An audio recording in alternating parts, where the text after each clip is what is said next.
zaman dulu ya. Kalau aku tuh kan ngalamin yang namanya, ini aku bukan yang ngomongin ke orang ya. Aku tuh ngalamin yang namanya Islam KTP. Oke. Aku terlahir Islam, tapi ya udah KTP aja gitu. Semua yang Allah perintahkan yang nggak ada, yang nggak ada aku jalanin gitu. Betul. Tapi aku alhamdulillahnya di tahun ini tuh Allah kasih keinginan untuk pulang. Ya, Masya Allah. Kesempatan untuk pulang gitu. Nah, gimana sih Stad? Mungkin customer aku ini kan masih banyak yang Islam KTP. Iya. Iya kan? Masih banyak yang di studio aja mungkin masih ada yang Islam KTP. Itu udah pada kesinggung tadi. Benar nggak? Iya kan? Gimana caranya kita nih sebagai orang Islam bisa tergerak hatinya untuk bisa kembali ke Allah. Oke. Di salah satu di dalam buku itu aku nyampein begini. Kita itu jangan sampai kita hanya berfokus pada sesuatu yang bersifat hasil atau akses. Tapi harusnya kita berfokus pada sumber atau aksesnya. Jadi apa sih menyebabkan itu? Contoh kayak gini ya.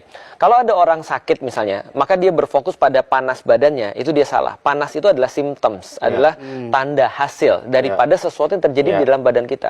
Nah, artinya kalau di dalam Islam juga sama. Kalau kita fokus ke kenapa sih anak kita malas sholat, atau kenapa sih kita malas untuk melaksanakan Islam, atau kenapa sih kita tuh nggak mau untuk memahami Islam, itu hasil. Tapi ada sumbernya. Nah, sumbernya itu pertanyaan why tadi itu.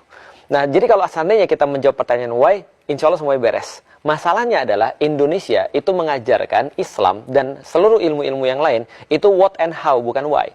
Contoh ya, pertama kali kita belajar Islam, masih ingat gak? Belajar Islamnya apa pas di SD? Bab pertama. Aku bab pertama. Rukun Islam. Keren banget. Rukun Islam. Berarti yang pertama adalah syahadat kan? Iya. Kita belajar syahadat, apa itu syahadat, bagaimana cara syahadat. Lalu kita belajar sholat, wudhu, air itu ada berapa, bagaimana cara wudhu, apa itu wudhu. Tapi kita nggak pernah diajarin kenapa kita syahadat, kenapa kita sholat. Nah, pertanyaan ini yang memberikan motivasi, yang memberikan makna. Nah, kalau ada orang sudah dapat makna, sudah dapat motivasi, dia nggak dikasih tahu how to, dia akan cari tahu. Tapi kalau orang sudah tahu how to dan apa, tapi dia nggak tahu kenapa, maka muncullah orang-orang yang tahu puasa tapi nggak mau puasa. Tahu sholat tapi nggak mau sholat, dan seterusnya.